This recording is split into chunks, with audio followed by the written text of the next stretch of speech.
Your comfort zone is not a place of security. It is a barrier zone that feeds you the illusion of safety while silently restricting your growth. The truth is simple. If you remain where you are, you will never reach what lies ahead. Every significant achievement begins at the edge of discomfort, yet the mind instinctively resists change. It clings to familiarity, mistaking stagnation for stability. But here's the reality: step beyond that false sense of security reshapes you. It sharpens your instincts, strengthens your discipline, and forces adaptation. Test this for yourself. Choose one task today that unsettles you: a difficult conversation, a decision you've been avoiding, a challenge you hesitate to confront. The moment you take action, the illusion of limitation begins to break. Repeat this enough, and soon, you are not just stepping beyond your comfort zone, you are dismantling it entirely.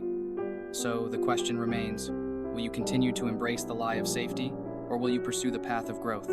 Because the world does not favor those who remain still. It rewards those who advance.